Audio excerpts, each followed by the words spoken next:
সুসময়ে সবাই তো মধু খেতে চায়, আর সময় খারাপ হইলে এভাবেই ঢেলে দেয়। যে মধু খাইছে সেটা ঢেলে দিচ্ছে কেন? কারণ এখন নিজের জান বাঁচানো ফরজ। মনীষীরা বইলা গেছে অনেক কথা, কিন্তু ব্যক্তি জীবনে আসলে কি আমরা তা মানি? এগুলো বিপদে পড়লেই এরকম প্রবাদ বাক্য খেয়াল হয়। আর যখন সুসময় থাকে, কার থেকে কে বেশি খাইতে পারবে, কে লুটতে পারবে, কে অনৈতিক ফায়দা নিতে পারবে, আর তখন আসলে এইগুলা কাজ করে না। কথা বলছি পুলিশের সাবেক আইজিপি মামুন সাহেবকে নিয়ে। শেখ হাসিনা সহ মোটামুটি অনেককেই একদম যতটুকু ঢালা যায় ততটুকু তিনি ঢেলে দিয়েছেন। দর্শক, আপনারা জানেন যে চৌধুরী আব্দুল্লাহ মামুন তিনি আপনার বিভিন্ন মামলার বিষয়ে প্লাস শেখ হাসিনার আমলে সংগঠিত অনেক অপরাধ, অনেক কিছু যে ছাত্র জনতার অভ্যুত্থানে মানবতা বিরোধী অপরাধগুলো হয়েছিল, সেখানে একটা মামলার তিনি আপনার রাজসাক্ষী হয়ে নিজেকে সেফ জোনে নিয়ে গেছেন। রাজসাক্ষী হওয়ার মানে হচ্ছে আপনি মোটামুটি সকল কিছু থেকে আউট হয়ে যাবেন, সামান্য সাজা রাজা হইতে পারে, বাট আপনি সবকিছু স্বীকারোক্তি দিয়ে দিবেন। তো এখন আসেন যে কি স্বীকারোক্তি তিনি দিয়েছেন। চৌধুরী আব্দুল্লাহ মামুনকে জেরা করা হয়েছে।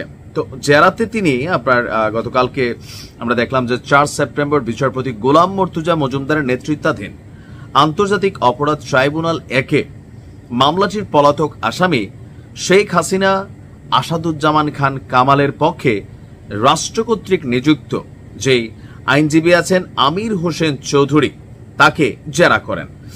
তো আদালতে তিনি জবানবন্দি দিয়েছেন। জবানবন্দিতে তিনি বলেছেন 2024 সালের 18 জুলাই তৎকালীন স্বরাষ্ট্রমন্ত্রী আসাদুজ্জামান খান কামাল তাকে হঠাৎ করে ফোন করে জানান যে আন্দোলনকে দমন করতে হবে। তো কিভাবে দমন করবে? যে আন্দোলনকে দমনে সরাসরি প্রাণঘাতী অস্ত্র ব্যবহার করতে হবে। এটা কে ফোন দিছে? সাবেক স্বরাষ্ট্রমন্ত্রী আসাদুজ্জামান খান কামাল। তো কামালেরই ফোন পাওয়ার পরে আইজিপি সাহেব জিজ্ঞেস করছিল যে এটা কার নির্দেশ। বলা হয়েছে যে এটা শেখ হাসিনার নির্দেশ। তখন তিনি নিজে পুলিশ সদর দপ্তরে ছিলেন এবং তার সামনে ছিল তৎকালীন অতিরিক্ত ডিআইজি প্রলয় কুমার জোয়ারদার। পরে প্রাণঘাতী অস্ত্র ব্যবহারের এই নির্দেশনা তৎকালীন ঢাকা মহানগর পুলিশের যিনি কমিশনার ছিলেন হাবিবুর রহমান সহ সারা দেশের পুলিশদের কাছে পৌঁছে দেওয়া হয়। এই দায়িত্বটা পালন করছে প্রলয় কুমার। সেদিন থেকে বেসিক্যালি মরণাস্ত্র ব্যবহার শুরু করা হয়। আর এই মরণাস্ত্র ব্যবহারের বিষয়ে অতি উৎসাহী ছিলেন ডিএমপির সাবেক কমিশনার হাবিবুর, ডিএমপির সাবেক অতিরিক্ত কমিশনার মোহাম্মদ হারুনুল রশিদ। এক্ষেত্রে সাবেক স্বরাষ্ট্রমন্ত্রী আসাদুজ্জামান খানের নির্দেশ ছিল যে কোনো মূল্যে আন্দোলনকে দমন করতে হবে। এখন কেন? কারণ সরকারের কাছে তথ্য ছিল এই আন্দোলন কোটা বিরোধী আন্দোলন না, এই আন্দোলনের মাধ্যমে শেখ হাসিনার সরকারের পতনের পরিকল্পনা চলছে। পরে এটাই হয়েছে।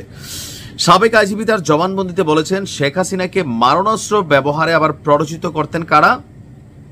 শেখ হাসিনা যখন আলোচনা করতেন তখন ওবায়দুল কাদের, আসাদুজ্জামান খান, আইনমন্ত্রী আনিসুল হক, সালমান এফ রহমান, রাশেদ খান মেনন, হাসানুল হক ইনু, জাহাঙ্গীর কবির নানক, মির্জা আজম, ফজলিনুর তাপস এবং মোহাম্মদ আলী আরাফাত। এর মাঝখানে 3 জনের নাম আপনাদেরকে আমি জানিয়েছি যে আরাফাত, তারপর হচ্ছে যে আইনমন্ত্রী আনিসুল হক এবং সালমান এফ রহমান আমেরিকার ডিপ স্টেটের এজেন্ট হিসেবে কাজ করেছেন। এটা ভারতের একটা পত্রিকা তারা একটা প্রতিবেদন করেছে। হেলিকপ্টার এবং ড্রোন ব্যবহারের ইস্যুতেও সে চাঞ্চল্যকর তথ্য দিয়েছে যে এটা ছিল সরকারের রাজনৈতিক সিদ্ধান্ত, যার পরামর্শ দিয়েছিলেন র্যাবের তৎকালীন মহাপরিচালক হারুনুল রশিদ।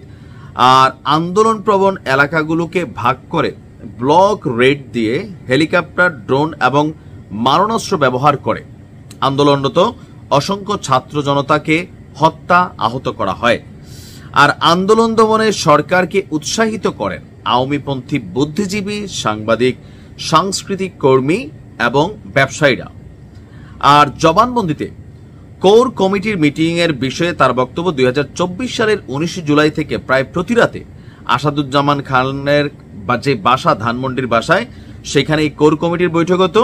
সেই বৈঠকে আন্দোলন দমন সহ সরকারের পক্ষ থেকে বিভিন্ন নির্দেশনা দেওয়া হতো। একটি বৈঠকে আপনার ছাত্র আন্দোলনের যারা সমন্বয়ক আছেন তাদেরকে আটক করার সিদ্ধান্ত হয়। আর এখানে ডিজিএফআই কেও কানেক্ট করার চেষ্টা করেছেন। তিনি বলছেন ডিজিএফআই এই প্রস্তাব দেয় আর তিনি নাকি এর বিরোধিতা করেছিলেন, কিন্তু স্বরাষ্ট্রমন্ত্রীর নির্দেশে পরে রাজি হন। আর সমন্বয়কদের আটকের দায়িত্বেও ছিলেন ডিবি হারুন। আর ডিবি হারুনকে তৎকালীন সময়ে সাবেক স্বরাষ্ট্রমন্ত্রী আসাদুজ্জামান খান কামাল জিন বলে ডাকতো। জিন থাকে না যে আরিফ লেলার জিন, যা চাইলেন তাই হাজির করত। আওয়ামী লীগ সরকারের যেই বিষয়গুলো নিয়ে চাওয়া পাওয়া ছিল আইন শৃঙ্খলাকে ব্যবহার করে বা এই সিস্টেমকে ব্যবহার করে, সেই কাজটা জিনের ভূমিকায় ডিবি হারুন করে দিত। তো এখন লম্বা চূড়া তিনি আপনার স্টেটমেন্ট দিয়েছেন, আমি পড়তে গেলে মোটামুটি আধা ঘন্টার উপরে লাগবে। তো ফাইনালি আমি যদি দেখি স্টেটমেন্টের শেষে গণমাধ্যমের বক্তব্য হচ্ছে যে তার এটা রেকর্ডেড করা হয়েছে, এখন যে কোনো সময় হয়তো এই মামলাটার একটা কি বলা হয়েছে হয়তো রায় আসবে। ভালো থাকুন, আসসালামু আলাইকুম।